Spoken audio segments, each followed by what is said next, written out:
Thank you very much, QuickShot. Rydell doesn't want to think about that game anymore, but I do want to. I want to come back to something that Pyra said at the end. Where has this Giants been all split?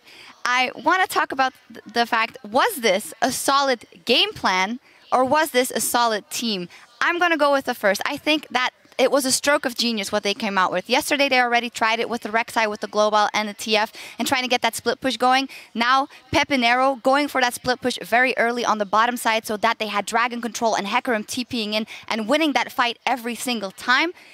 It was a stroke of genius, but I think if they would have fallen behind early, they wouldn't have pulled it out. What do you think? Yeah, I agree at that point. And when you look at it, it was a team composition that in the early game threw a little bit of everything at Copenhagen Wolves. Now, split push Diana is something that is kind of old school. Season 4, very start, end of Season 3, before all of the nerfs to Diana. So that's where the Nash's Tooth build comes from. Long time ago, as Deficio was saying, we don't see it a lot now. It worked out because it put a lot of pressure on a very smart composition out of the Giants. But I actually think a lot of what Copenhagen Wolves doing played into the Giants' hands a lot, especially around the Dragon. I mean, Copenhagen Wolves had Nunu. That's a champion that should be battling for Dragon Control, and they just couldn't get it. And the Giants, we said we've been fumbling in the mid-game, Copenhagen Wolves as well, but the Giants just got so far ahead by doing the exact same thing over and over. Let's get a replay up on that screen of one of the Dragon fights. Honestly, we could have shown any one of the Dragon fights because they executed perfectly.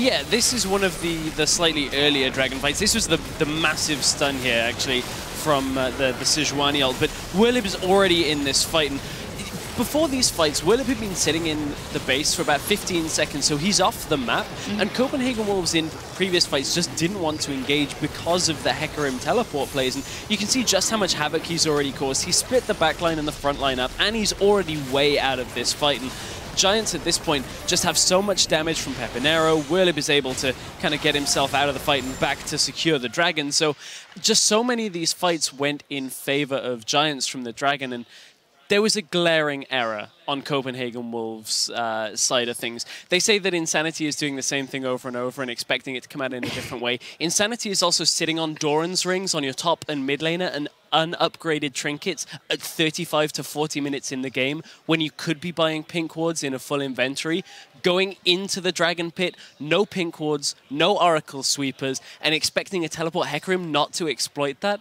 A little bit of an oversight there, or a big oversight that could potentially cost Copenhagen Wolves quite a, well, not quite a secure spot, but, you know, that they now, their fate rests in other people's hands. Yeah, fantastic point. I mean, we've talked about how they fumble in the mid-game, but they get ahead early, then they don't get that, plus the stress.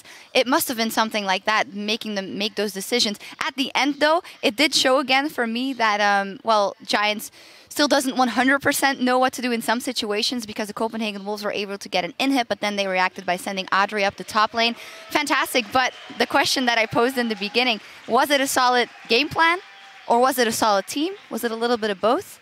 I've got to echo Pyro. Where was this all split along? It shows what they can do if they have an executed game plan that works out well. Unfortunately, 17 games, we haven't really seen that from them. In the 18th, they finally bring it out. It would have really been nice to have seen it earlier. Yeah, but as it may be, they did pull out this win here. That does mean that they are one game ahead of MYM as of right now, and they'll have a small heart looking at that game further on. And it also means that Elements is still not out of the playoffs. Coming up next, the number 2 seed Fnatic will be taking on those Elements who still have a shot at the spring playoffs. We'll be right back with all the coverage in just a few minutes. Minions are endangered species. Every year, millions of caster minions are slaughtered and killed. And for what? Only for monetarily benefits. There is going to be the Glacial Prison, Absolute Zero going down. The Timbers is also popped. In comes Pepinero, but Soren is still alive and kicking. Oh my goodness, look at that damage as he manages to make his way out. Airwalks with the Absolute Zero. Can they still turn this fight? He's going to get down against the Giants. They hit the on button. Whirlip takes down Freeze, and the Wolves are scattering in all directions. Pepinero picks up Airwalks. Meanwhile, flashes burn as Airwalks and Eliminator are down. Soren is going to follow, and I can't believe it because Giants Gaming have made this playoff race continue.